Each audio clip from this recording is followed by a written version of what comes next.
Yeah, g'day everyone and welcome back to the TryPod Punting Show. My name is Dane from Clarkie's Rugby League column, here to steer this program and give you a holistic view with my own analysis game by game. And I'm joined every week by the TryPod founder, the CEO of this network, and the man who always has a plan with 9 years straight of consecutive winning years when betting on the NRL. It's the same person, believe it or not. It's the great Winnie. How are you going, my friend? Good, thanks, mate. I got an idea to throw straight at you. How many followers have you got on Instagram currently? 118,000. 118,000. So what about this? It's pretty radical, but bear with me. Every week, you put 10 cents on for every follower, 10 cents on the Titans head-to-head. So this week would be what? 11 grand on the Titans. I just think that idea could catch on if you're willing to, shake things up with me. We got to do something. We're in a little bit of a rut with the best bets. Mate, there are plenty of Instagram pages floating around that are doing that at the moment, whether it's a blackjack per day or a roulette per day or whatever it might be. But I will have to get some financial advice before I can commit to that one, unfortunately. Look, maybe if it was the Panthers, I'd be in. But, yeah, you really got to think about it when it's the Titans.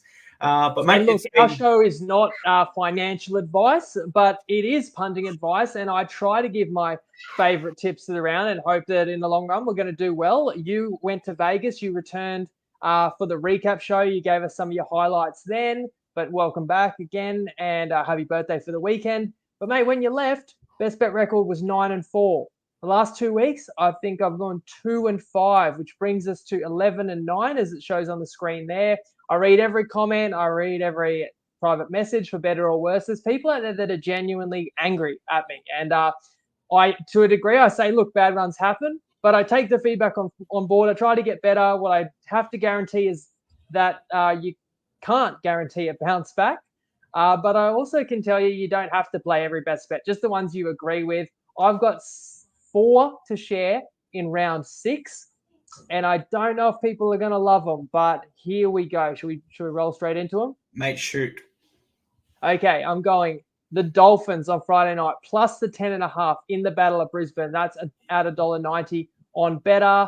I know Brisbane is the stronger side, but when I look at Reynolds being out, even though understanding Walsh was named today, I feel like Brisbane's biggest strength last year was the front row. They don't have that same front row anymore. It just brings the Finns a little bit closer, along with the Derby factor and the fact that, in a way, this is Bennett's grand final. I think that double-digit points is just a little too much for my top-of-the-table Finns.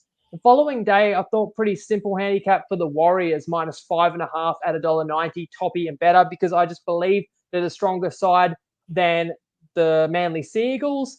Garrick out, which is a loss, and then goal kicking. You're going to have to roll with DCE. I feel like, you score one more try, it's likely you're going to win by a converted try, and I think the Warriors win by at least that much, and I know it's a super strong home advantage at Mount Smart. Some people might not give New Zealand too much credit for destroying South Sydney because of their woes, but a soft kill can do a world of good and give you a lot of confidence. I think the Warriors are on a roll. I thought that line was cheap.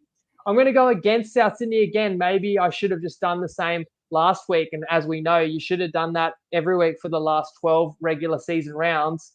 Well, it's not too late. Let's take the Cronulla Sharks, and I think I can back that right now in front of everyone's eyes because it is $1.82 on Dabble, and that is minus 7.5. And I'm even going to plug in Warriors. I'll plug in Dolphins. Let's back them all. And you can copy me right there. And for me, Cronulla's off a bye. Nikora's back. Maybe Hamlin-Welle. Rudolph I saw. It does seem like total desperation when I look at South's lineup. We'll address that. But Cookie's dropped. Who else? Tallis Duncan can't make this team. Right. And we knew that Latrell would be suspended. So it's like now my halves is my spines, Mamazoulis and Gray and Hawkins. It's last chance saloon for Jason Demetriou. If the Bunnies rip in, that's a decently sized line, 7.5 points. It won't be a cakewalk to cover that. But what if the team's not playing for Demetriou anymore? Kind of like I said last week. And that's why last week was a missed opportunity. And I don't want to chase. You don't want to play something because you wish you'd played it 7 days earlier. But I believe it's a similar situational spot that I'll get a Sharks side that is going to give me my money's worth. And even if the Bunnies play hard, I just don't think they're all that capable right now. We could still win. And if the Bunnies continue to be a mess, that could be the easiest win of the lot of these. And what's probably not going to be an easy win, but I'm brave enough to take it, is your Gold Coast Titans on Sunday night. I'm taking the 10.5 start in the nation's capital. Could be some capital punishment for me. I think there's enough there with the Titans. Now that Jason Campbell's back in his team, Fafita's back in his team, there were some signs of life up in North Queensland. I really don't want to detract from Canberra because that's a strong side that's really surging right now. But it's still the same team that couldn't beat anybody by double digits last year. I'm not willing to say that they're a completely different side this year because they've had a couple of more lopsided victories. I think there's every chance that one could be tighter, and it could be the least popular pick on the entire board, which might make it the best. Mate, it is some great best bets there, and we look forward to getting your analysis further on each game as we go through game by game. Before we do so, just a shout out to everyone. This is a live show. It's great to see so many familiar faces. We've got Jeremy. I can see Colt from YouTube. On Instagram, we've got the Back Yourself podcast. It's great to see so many familiar faces. And if you are new here, chat to us throughout the show. We will see every comment that rolls up. I'll see them either side of my head. If I'm doing this throughout the show, it's because I'm reading your comments. So we will get to all of our games in just a moment. Before we get there, let's get the final word on the results from round 5 from a bookie's perspective and find out how these team lists have impacted round 6 with the CEO of TopSport, Tristan Merlehan. G'day everyone, it's Tristan Merlehan here from TopSport, back for another round where there's been a few movements in a few of the games, and obviously the Roosters got a number of players hurt on the weekend. There's been a big move in that market. The Roosters were picking before the weekend, or even favourites, I believe. But when we opened the market, it was 3.5. It shifted out to 5.5 on the back of all the outs, and Greg Marzoom potentially being named back in the side. The Storm have gone from 17.5 out to 19.5. And then the other game that's seen a bit of movement has been the Sharks against the Rabbits. Obviously, plenty been made about the coach. That game has moved from 6.5 to 8.5. So very strong money for the Sharks to win that game quite comfortably, which could have some big ramifications. All the other games have been pretty solid. Obviously, the Broncos as well, with Reece Walsh being named back in that side. That's seen a little bit of movement, 9.5 out to 10.5, but not too much there because there's a little bit of doubt over a few of the other players. But an interesting weekend coming up. Last weekend, the worst result for us by some margin was the Melbourne Broncos game. We thought we were in a good shot there at halftime when the Broncos had the lead, but then Melbourne came back and won the game. We actually laid a good chunk on the plus and also all the multis into the head-to-head, so that split was pretty ugly. From our point of view, though, the best result was Manly against Penrith, which there was a bit of money in the marketplace for Manly, but we managed to dodge that and laid a bit of Penrith late. So up and down weekend. It was a good weekend of football as usual, and looking forward to seeing what happens this weekend. Good luck if you're having a punt on the weekend, and of course, gamble responsibly. Awesome stuff. How about there. that shirt, Clarky? I can see you're looking down as well. Are you sneakily getting on a couple of these best bets? Well, potentially, I was getting on some of our best bets in a responsible manner, of course. But mate, what about that shirt from Tristan? Where is he? Hawaii or something? He it looks like it. So the shirt tells you a story that the bookies did all right last weekend. And if people are playing my best bets, unfortunately, that would be the case. And I think Tristan might have been feeling himself too after the mixed matchup, was in a tenuous position. But then the Canberra Raiders put a 40-piece on the Eels, which hurt a lot. And I talked about that in the recap. It smashed a best bet, a mixed matchup, and a same game are all out of the water. So out of the water. I've licked my wounds a little bit, and as I said, I've shared my 4 plays, and now we get a chance to deep dive a little more game by game.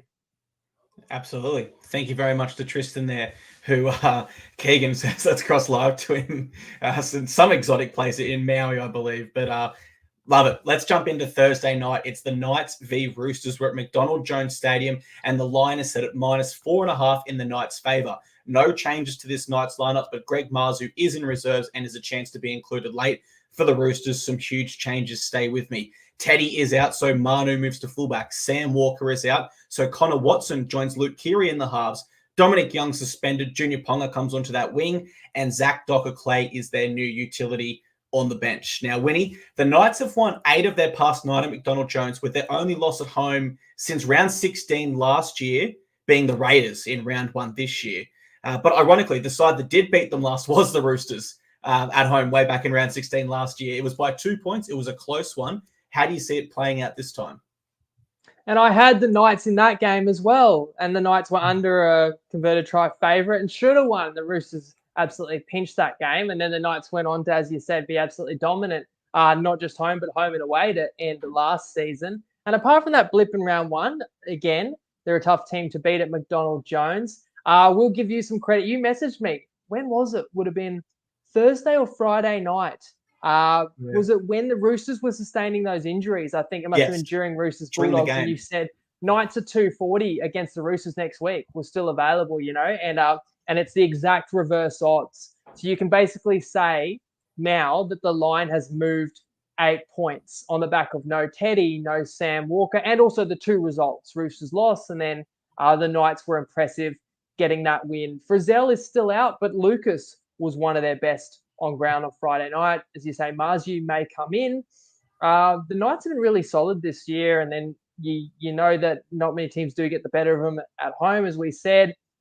The Roosters clearly have these big names out, but we always talk about the depth they possess. And again, Robbo knows better than me, but you still got Egan Butcher, Sia Wong can't even crack the 17. You've got Connor Watson been chosen at 5'8". Certainly a versatile player, though he wouldn't have played in the halves in a while. I know Keary can steer the team at 7. It's funny because people have been writing Keary off, and we all acknowledge he's past his prime. But if you watch that game against the Dogs, it was actually vintage Keary in the second half when the Chooks mounted that most unlikely comeback. They scored 4 tries in 20 minutes when they were 1 or 2 men short, and Keary looked like he'd wound back the clock, and that was with no starting halfback or fullback.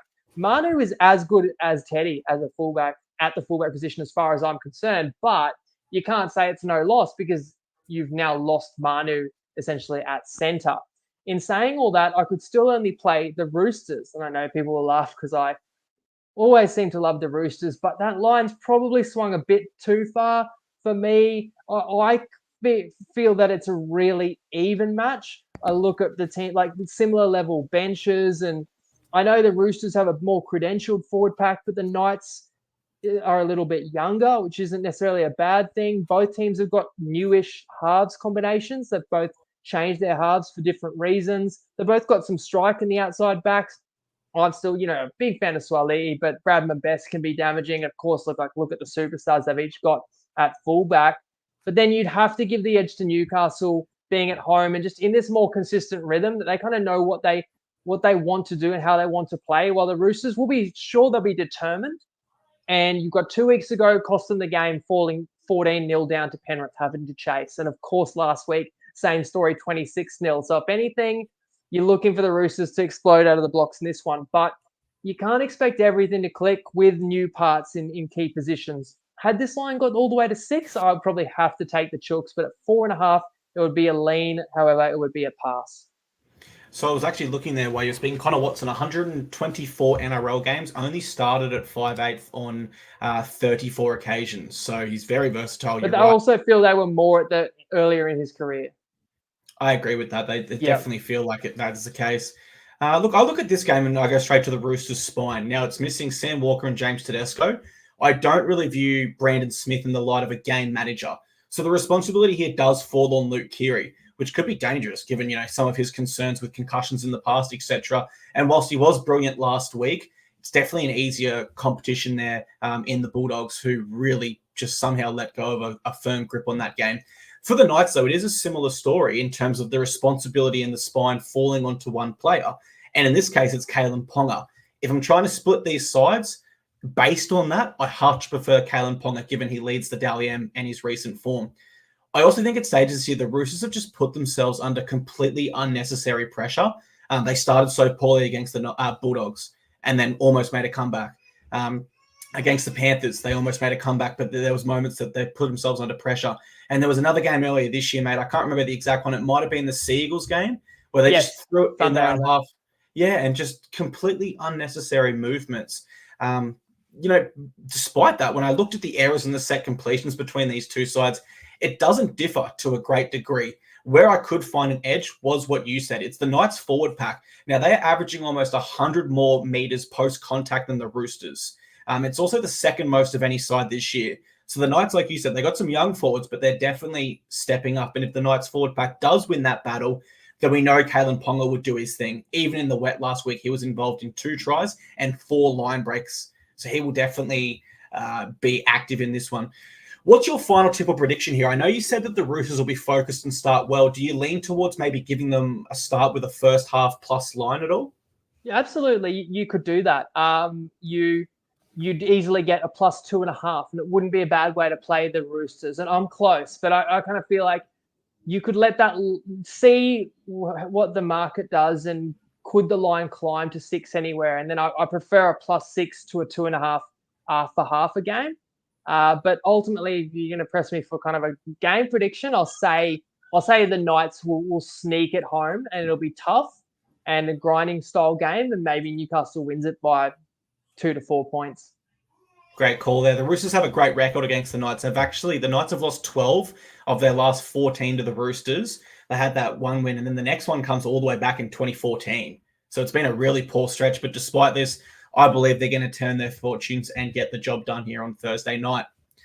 We move to Friday night, 6 p.m. It's the Storm v Bulldogs. We're at Amy Park in Melbourne, and the line is set at -18.5 for the Melbourne Storm, who will be without Jack Howarth. He has been dropped for Tepai Maroa.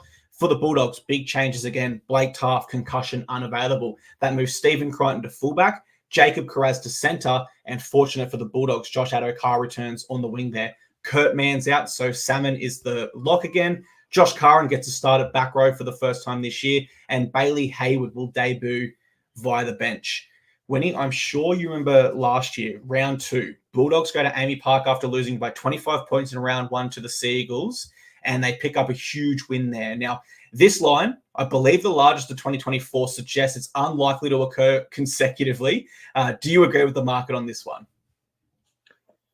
Yeah, I definitely remember last year, 26-0, that same score. That was the halftime lead Canterbury held last week against the Roosters, and it was the lead they built at Amy Park, as you said, in one of the surprise early upsets of last season. And Canterbury, of course, went on to win that game more convincingly than they had to cling on last week. But I feel like that's a factor massively in the Storm's favour, because the Dogs are undermanned. Although I really want to examine how undermanned are Canterbury this week, because we knew the story, the carnage coming out of that Roosters game, but the team lists have kind of surprised me. So I'll get to that. But as you say, Canterbury are the biggest underdogs of the season right now. What you have going for you when you play like a 3-try underdog is could the home favourite overlook this team? You know, could you take the opponent a bit lightly, and as opposed to you just not amped up full throttle when you know you probably don't need to be? But considering that the Dogs are off a win, and that the Dogs embarrassed the Storm last time they met at this venue, I think you get a Storm side that's dialed in. On top of that, yes, Melbourne won last week, but conceded 32 points. They're not going to be happy with that. My instinct was, hey, it's the highest line of the season, but maybe we just got to lay it. Melbourne's going to win this game and going to win well, right? But I do have reasons why I'm not playing this massive number. I mean, look, I think Nelson will get picked. I think he'll get his first opportunity. That's actually further in the Storm's favour, I would suggest, because he'll want to make a case to get himself back in the side. But you got comments from Cameron Munster that he's just not 100% all year. So it's like, how can you be completely confident that he's definitely going to play? Because they keep talking about this issue. It's not just when he's running that the groin's affecting him, but he can pull up sore unexpectedly. So Munster could be out at any day. And that's concerning that one of your very best players says he's limited. The other part of it is that in my mind, it's a completely battered, bruised, beat up, undermanned Bulldog side going down to Melbourne, but the lineup's not that bad. Like Crichton at fullback is a superstar that could be unleashed. You get Adokar back, so your backline's still got the likes of Kiraz, Cherry, like Tracy. They said he had a torn calf, but he's there. So that's one thing I'm confusing me. So obviously it's a strain. I know that these outside backs for Canterbury are going to be asked a lot defensively, but they're pretty good players. You got the same 6, 7, 9 as all year so far for Canterbury. Like none of those players were injured. And I look at the forward pack. Yes, the Dogs get a little thin, but like Kikau, I thought he had a fibular fracture, obviously cleared. King was meant to have a fractured hand. He's named. Patolo. So are all these guys playing? That's my question. If they are, this line's actually too high. That Bulldogs side's a first grade side that's going down there and not getting any respect in the marketplace. Having said that, I don't think I could play the Dogs right now when maybe they just didn't want to reveal the extent of their losses yet, and they've named some players who could be withdrawn in subsequent days. So I would probably wait because I feel like I take the 18.5, and then you find out, yeah, sure enough, actually Kickout's no good and Tracy's no good. So that's the issue. You can make the counter argument that if you take the Dogs now and Munster is ruled out, the line will shift 3 points. But I'd be worried that the team list does not seem to correlate to what was reported prior. So that's how I'm reading it. But I'm not going to be shocked at all if I see the Storm roll. I thought Melbourne looked really sharp in attack against Brisbane, and I'll expect more of the same. But I definitely think Melbourne's defense will be a lot better. And of course, the Dogs don't pose the same threat as Brisbane. What it comes down to for me, though, is getting lines up this high, and if it was to creep into the 20s, like that's usually reserved for bottom 4 sides, and usually more common later in the year when you've got teams that kind of know they can't make finals and sometimes let go of the rope in games. I mean, the Dogs have won a couple of games this year, right? They've won 2 games, and it's only round 6. I don't see why the Dogs shouldn't fight in this one, and that second half scare last week could do them good because they won't be complacent about the fact that they beat the Roosters. So there's enough reasons to give Canterbury a little bit of hope. Probably not the shock upset of last season, but make a game of it is still possible. I look at that Bulldogs side and I just wonder, now I went to their website while you were speaking and they've still not released the scanned results for Chris Patolo, Viliami Kikau or Connor Tracy. So I would have to assume all 3 are in doubt. Like, you can't have a suspected break in your leg and a suspected torn calf and a suspected shoulder injury and suddenly be okay a few days later. To have those symptoms, you'd think it's at least something serious, like some bone swelling there or something for Kikau.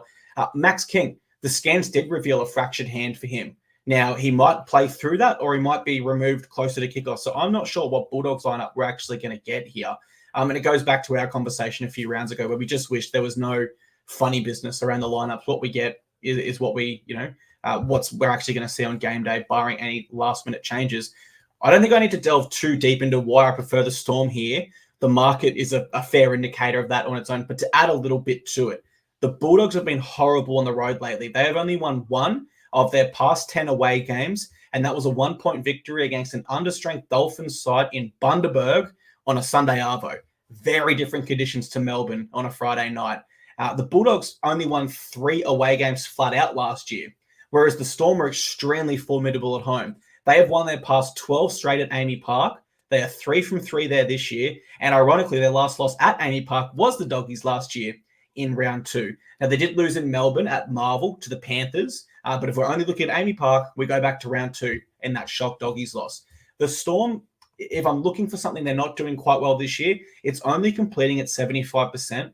But I'm going to put that down to the changes they've had in their halves. Now their usual halves are back and maybe not at full fitness, but certainly, Jerome Hughes is firing there.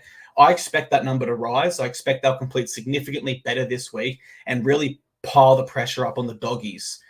So I'll go to you for final prediction. Do you look at something like Storm to win both halves if you're confident they'll get the job done? Do you look at an option for a multi-leg here, or is nothing really jumping out at all?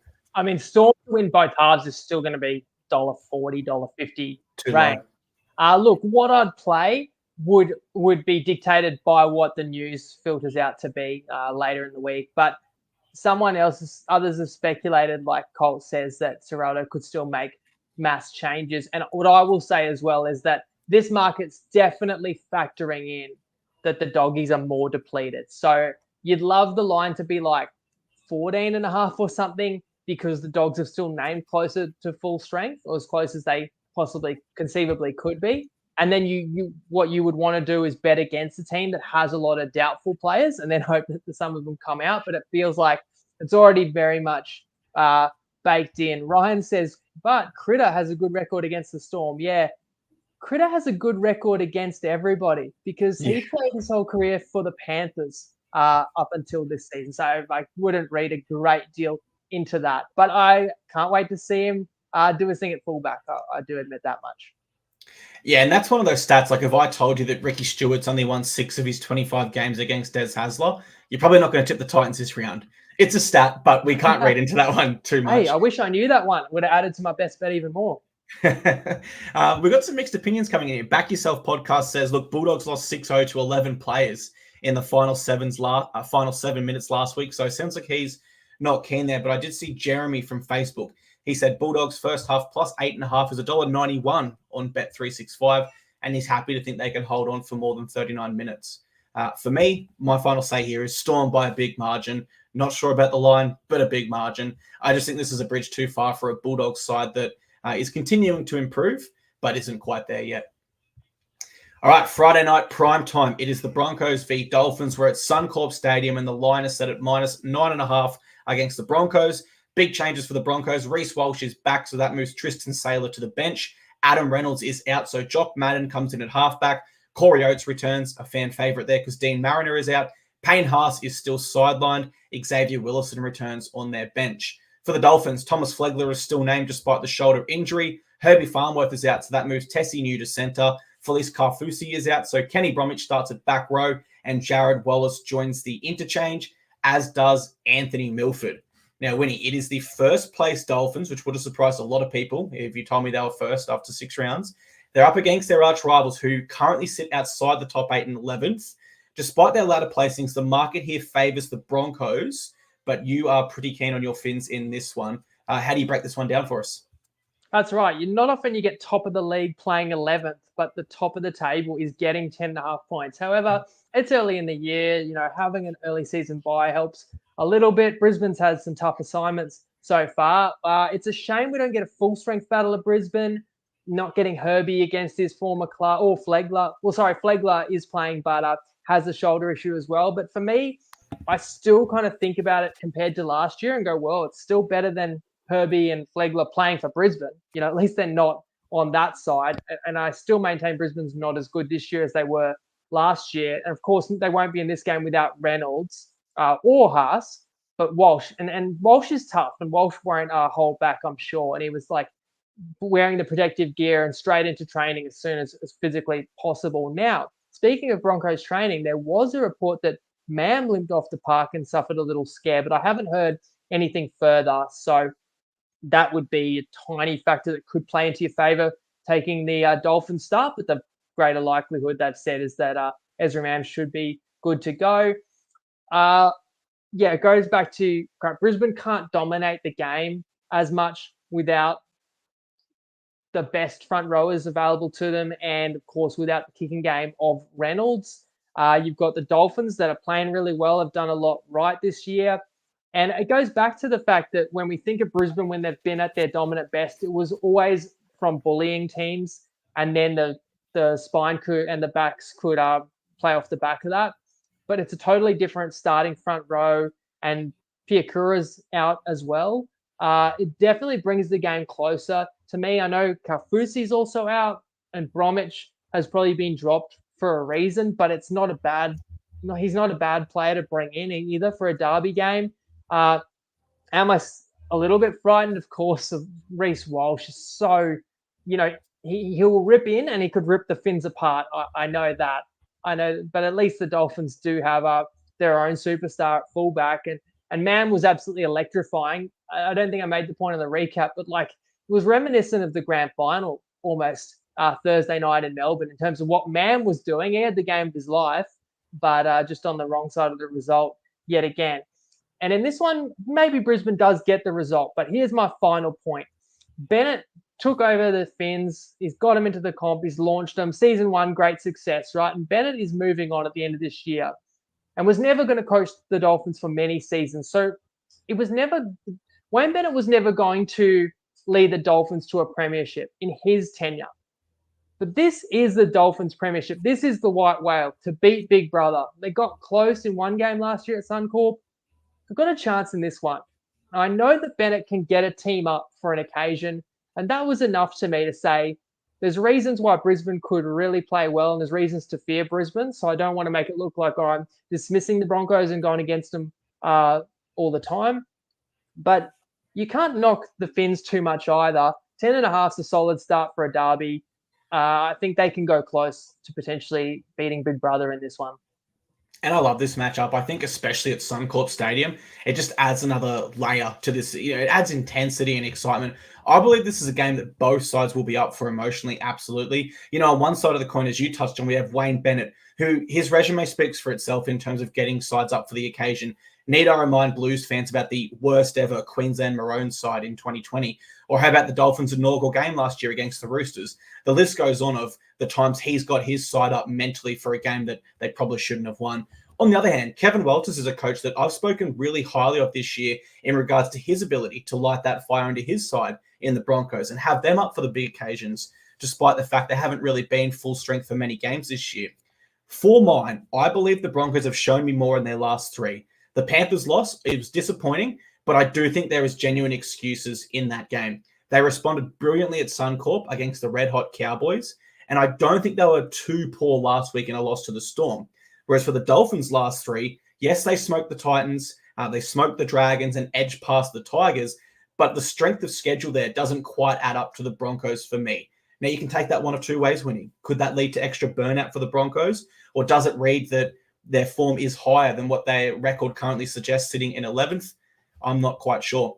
But the Dolphins have had more wins. They completed a higher rate. They score more points. They average less missed tackles in the, of anyone in the competition, actually. And I do think all of those stats, whilst they are great, they're heightened due to that lower level of competition that they've faced so far this year.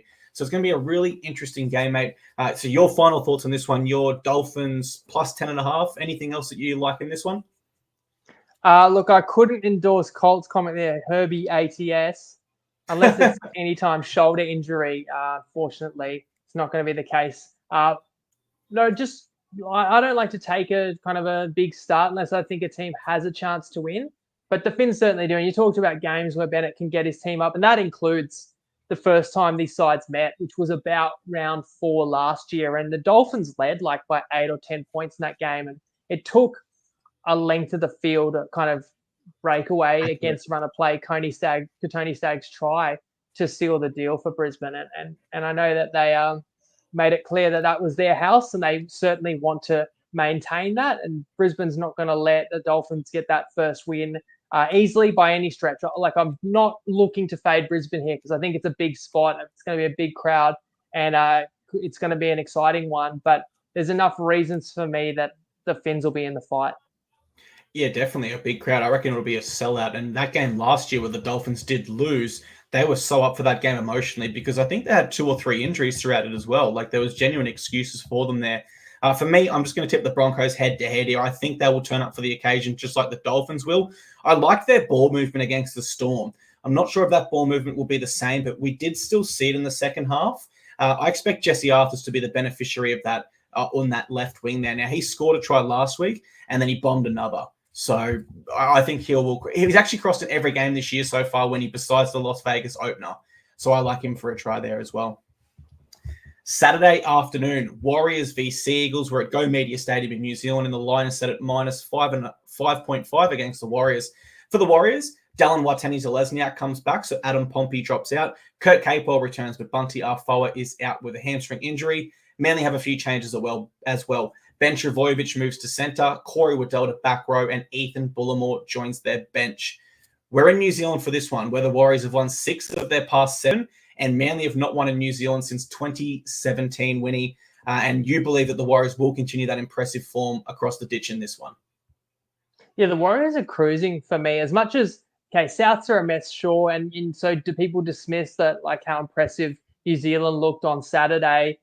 I spoke about it in the open, like that soft kill, it does wonders for you. It doesn't take too much out of you, but you get that nice tune up. And New Zealand's brimming with confidence right now. And CNK came back and they haven't lost much in Metcalf being out. I thought Tamari Martin also was excellent in the halves alongside Johnson, who looks as good. I question whether he could possibly meet the levels of 2023. So far, early returns are great. Like Johnson, the game's just slowed down for him. So there's a lot to like about New Zealand. And then the thing about Manly is I don't really want to knock them, and that they're also coming off a quality victory.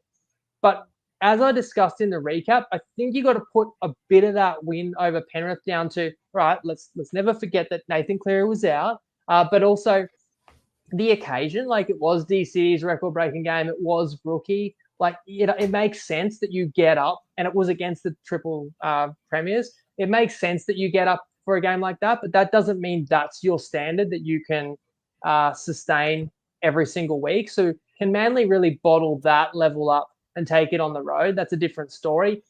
Is anyone going to disagree with me that the Warriors are the better team? That's how I see it. And I also see Mount Smart as a home advantage worth up to 4 points. And in daytime conditions, it's pretty straightforward to me. Like the line should be above 6, but it's under 6. So I take New Zealand.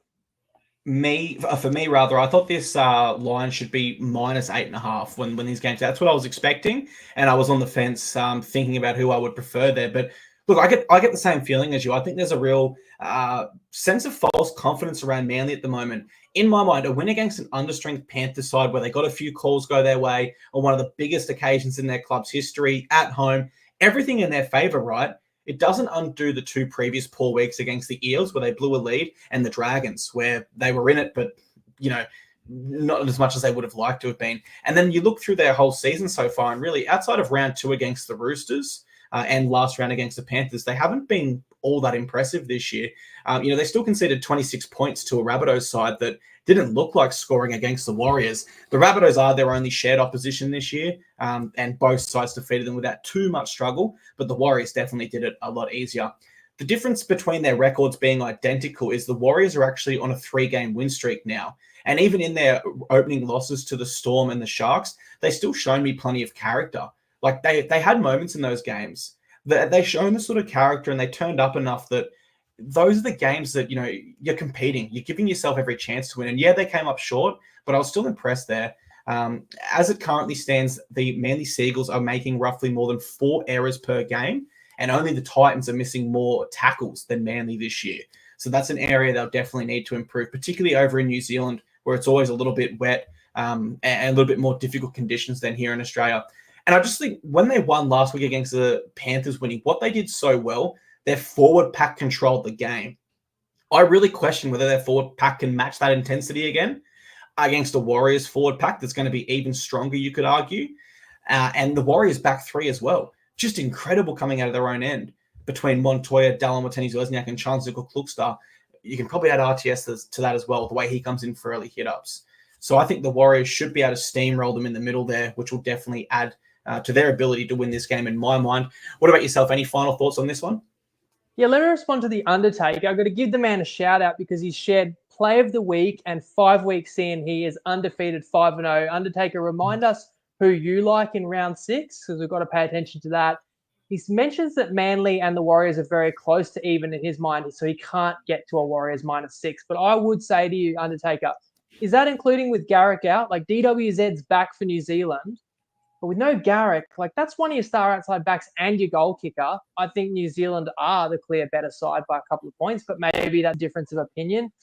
Undertaker also asked, what's the Warriors' best win? Well, I don't know if the Warriors have put it all together. Like you can only be who's in front of you. So they won by 30 last week, looked great. But yes, if you want to dismiss it because it was Souths, okay, then a win over Newcastle and Canberra, who are both like gritty teams that made the Warriors earn it. And look, they had 99% of a win over Melbourne in Melbourne too. Like it takes the greatest try we've ever seen to close a match to beat them there. So, and they were close against Cronulla too. So I find it more challenging to really pick New Zealand apart. I see a lot more to like. A few other housekeeping parts, Clarkey.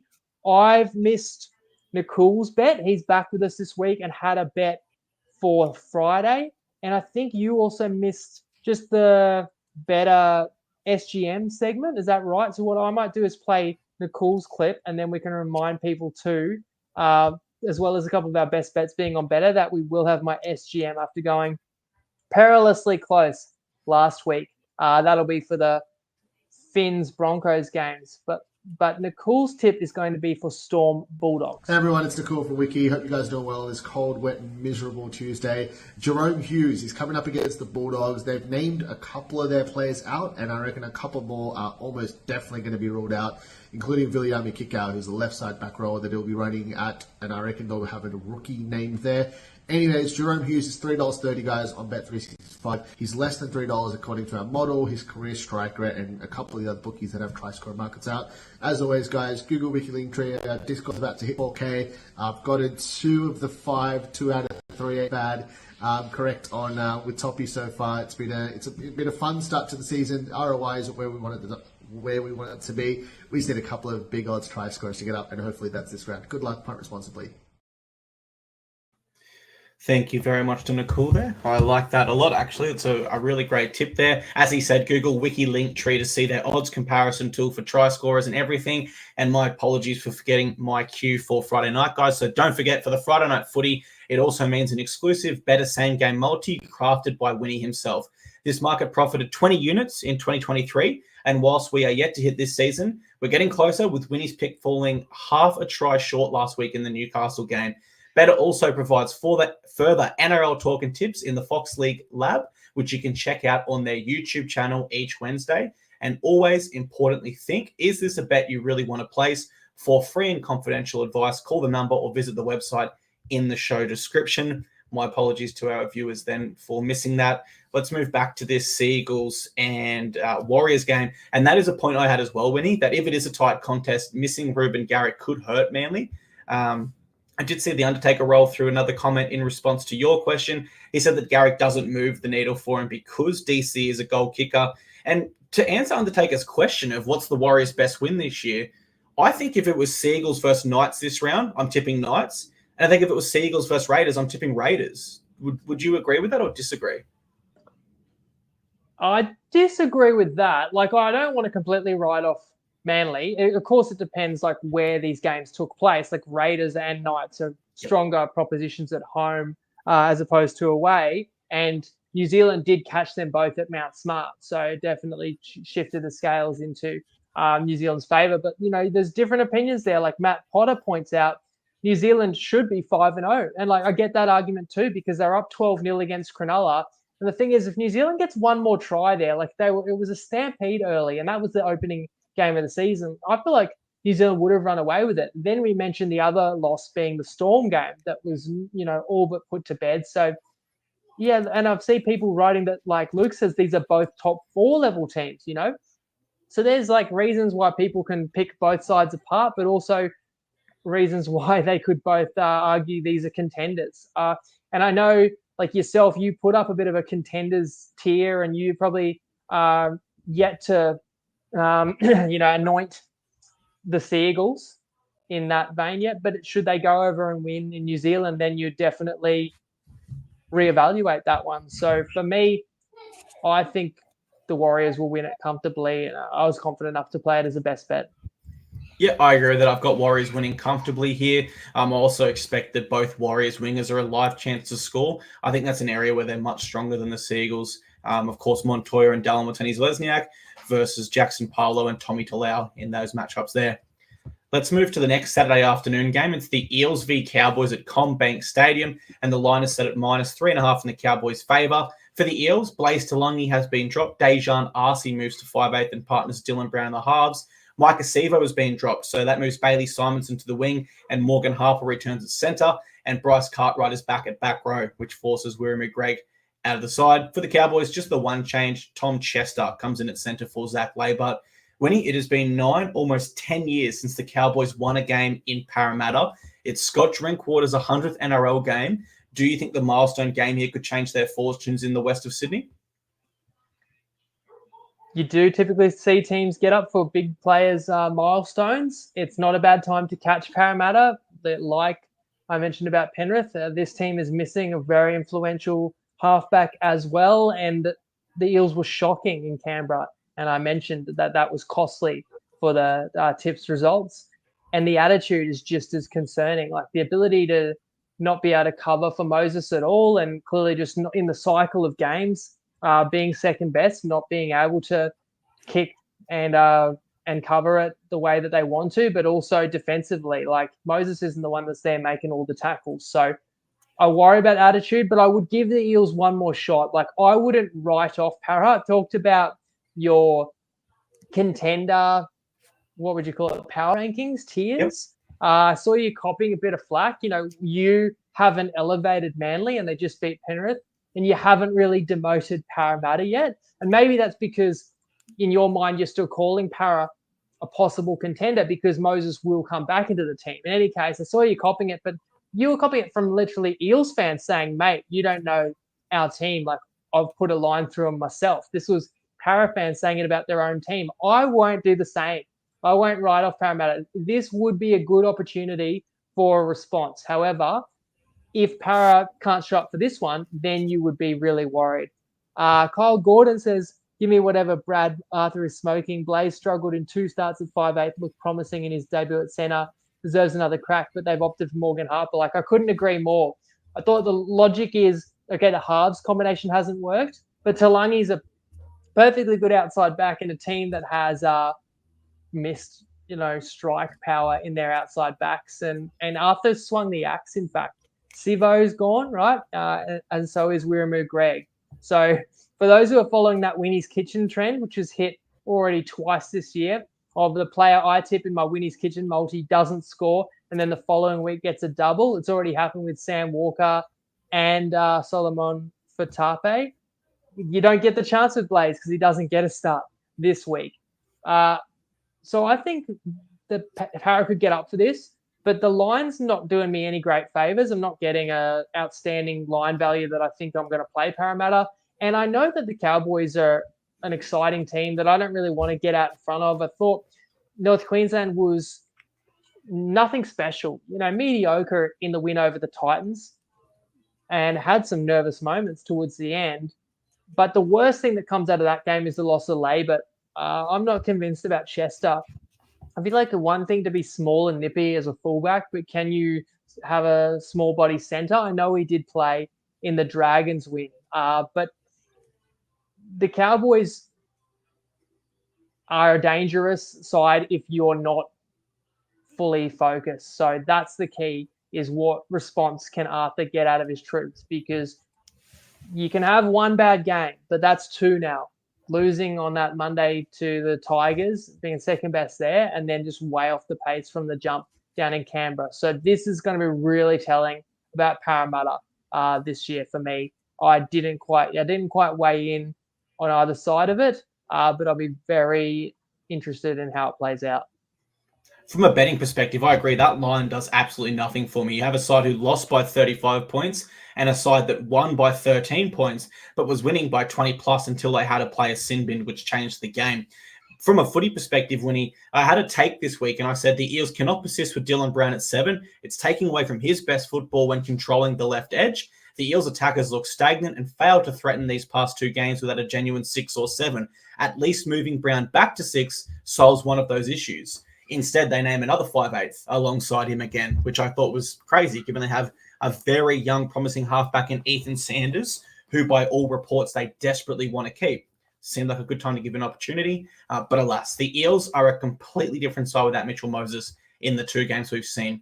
The 1-point loss to the Tigers, ultimately, you look back on that game and they just blew a ton of opportunity. Their attack was nowhere near the standard that was required. But we fast forward a week and nothing improved against the Raiders. I'd go as far to say it regressed. Like, I know the Raiders are better defensively than the Tigers, but their attack got worse, I believe. Without Mitchell Moses, they are averaging half the points they were with him in the first 3 games this season. And that includes, games against the Panthers and tougher competition. So the Eels are really struggling for points, whereas we know the Cowboys are dominant in that area. And when you're struggling for points, and if the Cowboys get points on top of you early, I know that that's going to add some scoreboard pressure to the Eels, who won't be completing their sets and playing their natural style. They do also, the Cowboys they average the most post-contact meters of any side this year. And I think some of the Eels forwards have been a little bit down on form as well. The Cowboys are also averaging 31 points per game, which is a league high. So they're very dominant in these attacking stats. Defense is not an area of concern for me either. Statistically, the Cowboys average less missed tackles, even though they have a lower completion rate than the Eels. So there's more defense required in that. What's your final thoughts on this one, and anything jumping out at you at all? Cam Smith, one of the greatest to ever do it, comments, I believe there's a trend where teams play much better after a close win against sides at the bottom of the ladder, kind of like the good team off a bad loss trend. So to me, that is you just sneak by lowly opposition. In this case, the candidate would be North Queensland. unconvincing win, but do get the win against the Titans. And I definitely think that is a positive because you get all the positives of winning, but you don't get the inflated ego from it because you can still review it and look at all the areas where you need to be better. So I appreciate that trend. Like, it's not a bad spot for the Cowboys. They still owe Parramatta revenge, really, when you consider that Para took their grand final spot in 2022. But I won't be surprised at all if the Eels get the upside here. The Cowboys are no sure thing for me. Parramatta still has enough to win with in this one too. Okay. For me, I'm going to go Cowboys. I'm loving Scott Drinkwater's form this year. I think he'll be really dangerous down that left edge. It's also his 100th game, so I expect that the Cowboys will get up, given he's an important part of their side. I think that they'll just trouble the Eels a bit too much. They'll score too many points, and in turn, that'll pressure the Eels to make uncharacteristic errors trying to chase those points. Final game of Saturday night, it's the Rabbitohs v Sharks at Accor Stadium, and the line is set at -8.5 in the Sharks' favour. Rabbitohs changes. Of course, Latrell is out, so Jai Gray makes his debut. Tyrone Munro is back from that collarbone injury. This is a really strange one for me. Peter Mamazella starts. Damien Cook's been dropped for his 18th man, as has Sean Kepi and Tallis Duncan. That brings in Saliba Havili and Davey Mawali.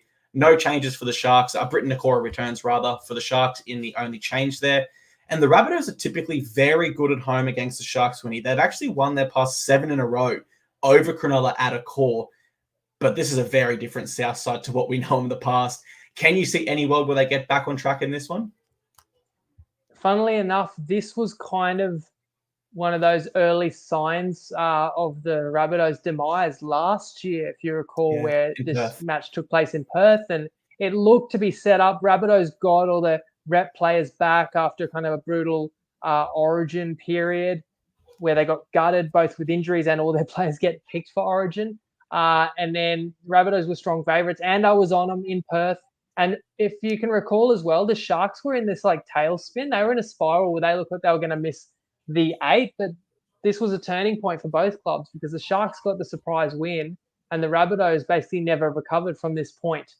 And once again, I thought to myself, oh, is 8.5 getting a bit rich with Souths? But yeah, I was unconvinced that JD's kind of lineup. I'll get to that. But my first thought was you make an argument for playing Souths this week because of injured player theory that Latrell is out, but I don't think people will disagree with me if I say that could boost the team because we know that there's issues with, I guess, I don't know, his leadership, his energy. You bring in a guy who's been killing it in New South Wales Cup and is going to be hungry.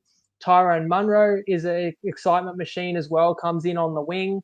But I can't get around the other changes that JD's made, like Tallis Duncan being dropped. Like Havili was already dropped for form, but now you're going to bring Havili back in. When you're going to drop like Kepi, Cook out of the team altogether. I wasn't sure that he was one of the biggest issues, but I guess people have said, well, the axe has to fall on some big name players. To me, it's like South's got the bye next week, right? It's the most logical time to kind of replace your coach. I think it is time to say farewell to Demetrio, and I think we've seen enough that it's almost an untenable position. But if JD knows it's his last possible chance, I feel like maybe not only does he need to win, but he needs to shake up the lineup because then should Souths get the upset, there's an argument that, well, I need time to develop my new spine with Mamazelos and Gray and Hawkins. But who's really going to step up and lead Souths to victory here? Because Murray is the most important player and he's playing busted. So there's so many reasons why Souths could underwhelm yet again. And then I look at Cronulla. They're off a bye. They're fresher. If anything, they've had issues with some forward pack injuries. Nakora was suspended, right? He's back, arguably the most influential forward. Hamlin Welle and Rudolph on the bench, on the reserves, but I feel like there's a fair chance one or both could join the team. I don't really factor in much home advantage, right? The Rabbitohs in an uninspiring season are not going to have many people cheering them on at a core. Again, missed opportunity, didn't play against South last week, should have. I'm a big believer that you don't try and jump on a bet just because you wish you were on it a week ago. Every week is different, but I know I'm going to get a Cronulla side that comes with 80 minutes of effort. Like they found themselves down 18-0 against Canberra. So they also could look for lots of improvement in their bye week. And you would say this is the ultimate spot where if the team wants JD to remain the coach, they must play for his job and they must win for him here. But what if he's already lost the locker room? So I think the extreme scenarios and margins are in play here. So I think that a Cronulla 40 plus, type long shot is a type of bet where if Cronulla's out to, 14-0, 16-0, you're going to have no faith whatsoever that Souths will fight their way back into the game. So it's one where the extremes, in the statistics sense, I think we say that's a long tail on the distribution. So I would probably have a little bit of a play at something like that. Yeah, and I mean, you look at last week when even the Rabbitohs scored first. Once the Warriors got back into the game, it was at that point where Souths had dropped. So then you start to ask the question, what sort of lead would you need that you'd feel comfortable that Souths will be in it for the full 80?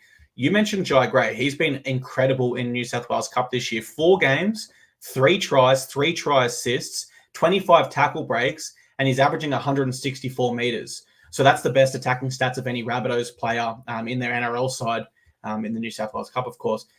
And when we look at this one, and we talk about sports betting, you go against the grain, you look for that outsider that no one else believes in, and you're looking for reasons as to why a team might be galvanized, or that maybe they're set to suddenly turn up for their coach, or a reason that there's just been this gradual build-up of pressure that finally explodes and it all clicks into gear for them. But the problem is for the Rabbitohs, I could come here on this show genuinely for the last 20 weeks almost and repeat that script. And there are reasons that I could do it. But the facts are they've only won 5 of those games, right? And now it seems Jason Demetriou's on his last legs, as you touched on, and you just wonder, do the players really care? Because if they did really care, they've had ample opportunity to prove as much. Last year to make finals, this year to start the year strong. Neither's occurred. The Sharks, now they are coming off an impressive win over the Raiders, particularly with what we saw from them last week. We hold the Raiders in a little bit higher regard now. And they're also fresh off a bye, which does not help the Rabbitohs at all. And for the Rabbitohs, if they even look forward 1 second of this game, they've got the Storm and the Panthers away. They have to know that this is a very, very tough spot right now for the club. When the Rabbitohs are at their best, they're chancing their arm, they're throwing the footy around, they're playing free. And this year they are completing at 73%. And that seems really poor until you look back to 2018, Winnie. That was the last time where they completed at 78%. They've not completed over 80% for a very long time. So even though they're still playing that style of footy that comes with the risks of errors, they're just not scoring the points. And I am happy that the Sharks have had a strong season besides dropping that one game to the Tigers, which was kind of bizarre. But I don't hold the Sharks any lower because of that. Because as you said, you're always prepared to give a quality side another chance when they have that one poor game. Any further thoughts from yourself on this one? I like Hamish's comment there that if you're backing the Bunnies based on desperation, you play first half, can't see them holding on for the full 80. I think that's very true. Like a line of 8.5, if you like Souths, which I don't, so I'm not endorsing, but you would play Souths plus 4.5 first half. And the logic is if Souths are down more than 4, so if they're down 6 or more, you're really not going to be confident that they'll come back. It's all about the start for Souths. That's where we're going to see if they are willing to fight, for the jersey and also for their current coach. But it could be a terrible spot, honestly, with the bye coming up. They could just be ready to have a break, and they could check out earlier than the 80th minute mark for sure. Definitely. And then as I said there, after the bye, it doesn't get any easier with their next 2. You'd have to think, well, I'm going to go Sharks here, absolutely. The Rabbitohs are conceding 32 points per game. And the Sharks is averaging up there with the top points of any side in the league. You can't be averaging 32 against great attacking sides, which the Sharks are. And as far as try scorers, I'm going to stick with Ronaldo Mulatalo, who has 10 tries in his past 10. So sorry, Bunny fans, but I don't think it gets any better this week. Sunday afternoon kicks off with the Tigers v Dragons at Campbelltown Sports Stadium, and the line is set at -1.5 in the Tigers' favour. However, John Bateman is out, so Alex Seyfarth moves to back row. Both Fainu brothers are out, so Justin Matamua and Asu Kiapoa join the bench. For the Dragons, Hame Sele is back, a big inclusion there. That moves Jack DeBellin to the bench, and Michael Molo drops out. One final point on the team list, Winnie. Watch Zach Lomax. There was reports earlier this week he'd be named at fullback. He wasn't, but Shane Flanagan could obviously switch him and Sloan. like he did halfway last week. Now, the Tigers did manage a big win last time at home when it was against the Sharks, who we just previewed there. However, that was Leichhardt Oval. This week it's Campbelltown, where they've actually lost their last 8 in a row. So do you think they're a chance to snap that streak here, or do you prefer the Dragons in this one? Yeah, for sure. I mean, it's nothing against Campbelltown that they've lost all these games there. It's because they've really struggled. They've won the last 2 sprints, right? But West are a better team this year. They were the only side I could look to in this game. So I would tip West. And it's pretty simple. I think that they are the slightly better team, but it's not by much margin at all. No Galvin there, and of course Bateman as well. Whereas the Dragons, you'd say, are full strength. So Campbelltown is an edge to the Tigers, and maybe West will get a narrow victory just on the back of the craft of likes of a Happy Coruscant. Could be the difference. But I didn't play West as a best bet because I couldn't really sit here and justify that the line should be, much beyond the 1.5. Both these sides are off losses, so they both strive for improvement, but also importantly, both will really see the game as very winnable. And you rewind towards the end of last year, this was the Spoon Bowl. This was 2 clubs, I don't know about in disarray, but, disheveled and down on their luck and playing out for who's going to come last. And this year, things are looking up a bit for both teams. Both have new coaches and both are playing a little bit better footy, albeit inconsistent. But inconsistency is what you expect from kind of bottom 8 sides. But when there's a good chance for a win on offer, as there is for both these sides on Sunday and in the Channel 9 game, no less, they should both give a good account of themselves. In fact, as I say that, the Magic Round game, which I was in person for last year, springs to mind. And that came right down to the wire. Who was it? The Dragons botching the win at the very end, wasn't it? Remember, Ben Hunt put the grubber in behind, regathered it, they swung it to the right, and somebody like Tyrell Sloan thought a triple cutout was the move, and the Dragons found a way to blow it. But yeah, this game could equally go down to the wire. I look at this game and I don't think it's going to be like a classic game of footy. I think it's either going to be a super high scoring contest where both sides display their attack, or super low where both sides turn up with defense. And I know that's a weird prediction. I'm kind of playing both sides of the coin there. So if I had to prefer, I think this would be a low scorer. I don't see anything in the middle. I think it'll just be either a complete blowout or a really weird low scoring game. And I do expect this one to be very close. These sides are separated in set completions, where the Tigers are at 82%. That's the 4th best in the league. The Dragons are the 2nd worst at 74.5%. That being said, when we go to the defense side of things, you more or less flip their positions around, give or take 1 or 2 spots in that regard. So it's a coin flip. I mean, the market kind of dictates that as well. Here's the thing about the Dragons. Yes, they did make an insane 18 errors last round, but I can forgive them for that. It was really tough playing conditions. When these sides met last year, the Dragons won by 4 points on one occasion and the Tigers won by 2 points. Both games were low scoring with the unders paying. What would your thoughts be on this play here, Winnie, from a betting angle? I remember it was the Broncos Stormer. You showed me the try bet where it's kind of like either side to win 1-12. So going back to 2017, only twice in that time has either of these sides won 13 plus against each other. Every other game's been close 1-12. Do you like that angle at all here? It's most likely it's going to be paying like $1.60, $1.65.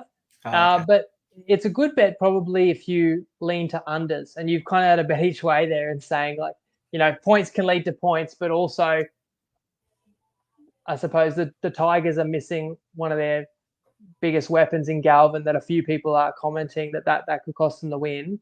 And the Dragons are not traditionally a super high scoring side. If they want to win, their defense has got to be on point. But for close to double up odds, you'd certainly get, you could get maybe $1.80 either 1-10, or you get plus money for either 1-8. And if you can't split the sides, I definitely think both should show up, and that wouldn't be a bad play.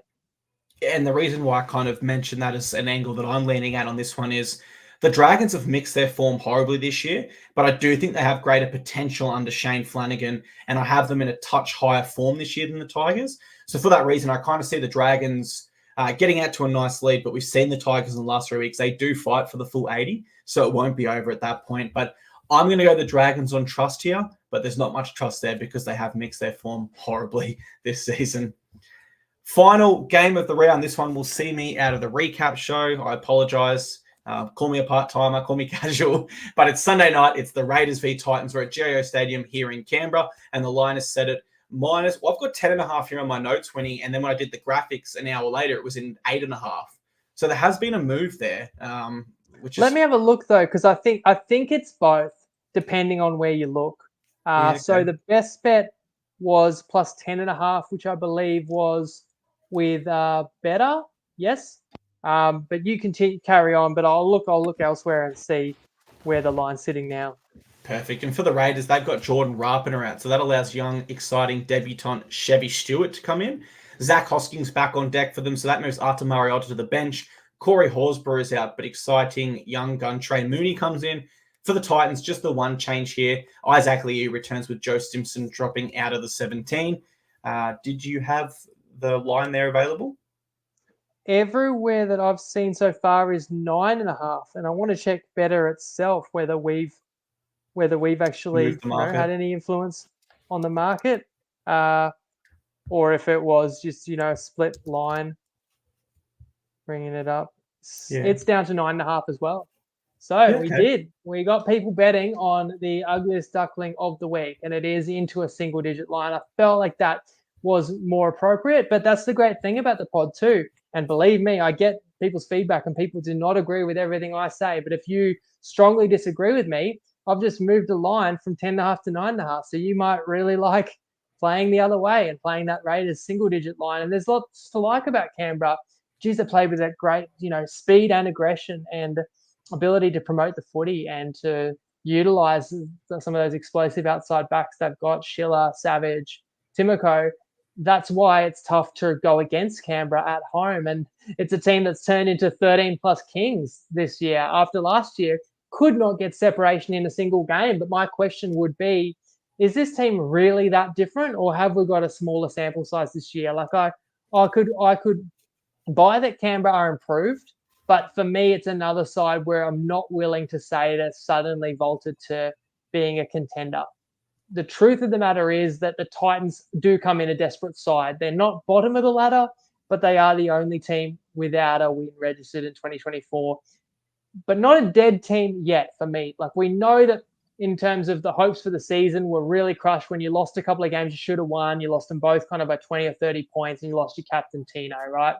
But since then, you did get back two genuine star players in Campbell and David Feeder, and there's still 20 rounds to go. And that's not to say that the Titans can make a push to make the finals, which was my prediction earlier in the year. But it is to say you don't just mail in the next 20 weeks. Like, it's still important for the players to prove themselves, to get their spot, and for Des to start to turn the club around. So I am here to say the Titans are not a total basket case, and that's not me stubbornly clinging to my preseason prediction. Like, I was willing to give the Gold Coast away last week. It's lucky I didn't play against them with the line because they actually covered.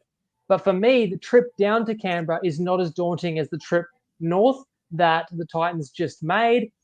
Foreign named, but I'm not even really factoring that in as a positive because he either gets withdrawn or he gets injured every game. I'm sorry to say. I'm excited to see what Chevy Stewart does. Hoskins a big in for sure.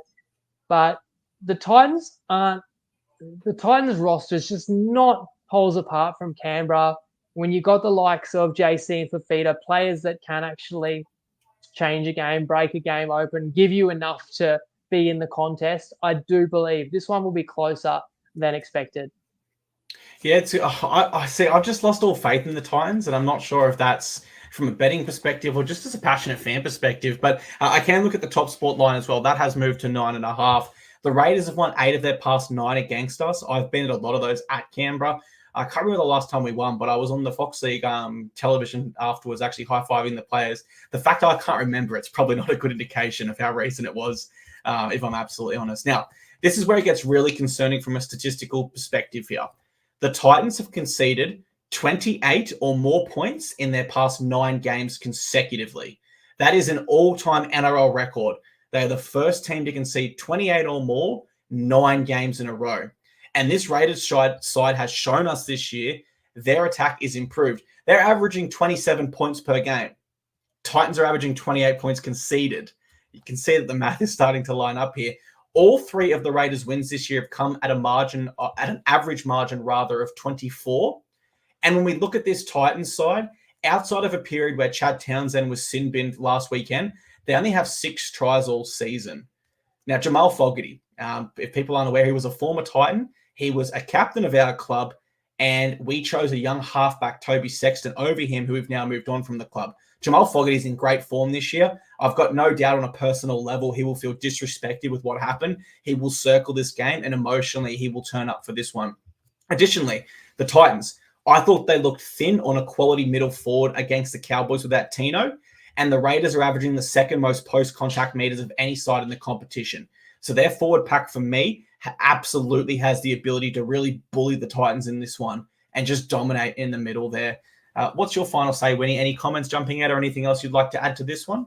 Look, not surprisingly, there's not much support in the comments. There's plenty of people that will go the other way, and I think it's really easy to talk yourself into Canberra, and I certainly can't sit here and say there's no way that Canberra blows out the Titans, because it's a very real possibility. But it goes back down to like what would you make the line, and how bad are the Titans really, as well as how good are the Raiders? Because I think a lot of people see Canberra, who may very well after this game be 4-2 and be close to top 4, definitely see Canberra as a finals footy side and see the Titans as spooners. And I think neither one may end up being true. They could be closer on the ladder than that. And Sunday will be a good litmus test. And the Titans have a strong enough side to go down and compete, as I said before. Let me ask you this. So I can get a first half handicap of +4.5 for the Titans. That's on Top Sport at the moment. Given we know the Titans struggle in the second half, do you like that angle as well? Or what kind of made you go the overall handicap line for this one? The Titans struggle in first half as well, don't they? I mean, they're down 16-0 well, last year North we were Queensland first. and actually won the second half last week. Yeah. What were you going to say? That was an outlier, Winnie, because last year we actually led the competition in round one. Like if games stopped at halftime, we would have finished first. We are very poor in the second half. Yes. We have been for a while. I think the Townsville game was more of an outlier. Yeah, and that's the funny thing. Like last year still counts for something to me. Like the Titans blew a lot of games last year. The Raiders were the opposite. They found a way to win so many close games. And neither of these teams are dramatically different from last year. It's a different coach at the Titans, but is Dez have we seen enough footy that we're suddenly saying Dez is a massive downgrade over Holbrook? Like, I'm not willing to go that far. I can understand there's teething issues with a new coach. It's gone like way beyond what I would have predicted. And, and I've faced up to that and paid the price with some betting results. And as for Canberra, like, why are they so much better? Like, was Whiten some sort of locker room issue? He left, funnily enough, as is mentioned in the comments, left to win a premiership, and is on the side that currently does sit in bottom of the ladder. But it's exciting to have young, exciting players coming through. But the consistency is what I will be looking for Canberra. This is a good opportunity to prove it, to reinforce it. And after you get a good win against a respected opponent like Para, you don't want to waste it by losing or being disappointing against a side that everyone expects you to beat.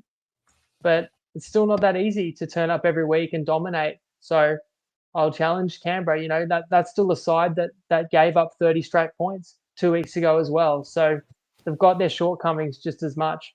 Well, not just as much, but I'm catching a double-digit line, and I knew it would be unpopular, and that's okay with me. And I did have a look. The +6.5 first half alternate line for Titans gets down to $1.67, so we can't offer that as a tip. It needs to be $1.80 or more. But for me to wrap up this one, unfortunately, please don't clip this. I do have the Raiders. They are simply just levels above us on paper and form. I think they should be more than enough to contain us and win pretty well here, unfortunately, even though we'll still be there loud and proud. But that is it. That will wrap up the show here, Winnie. We want to say thank you so much to everyone. We really appreciate your time here. This went a little bit longer than what we usually do. We hope you enjoyed the show, and we look forward to welcoming you back on the recap show live within 15 minutes of the final game every Sunday. I will hand the reins over to you, Winnie, to farewell the show. we rejigged the structure a tiny bit, and maybe we've got to refine that now because we've gone a full 75 minutes. So hopefully there was some good stuff in there. We appreciate everyone that did tune in with us, whether it was live or whether you're catching this sometime after the event. But have a great week, guys, and good luck with your punts, whether you're backing mine or you got your own. As always, I'm all ears in the comments too.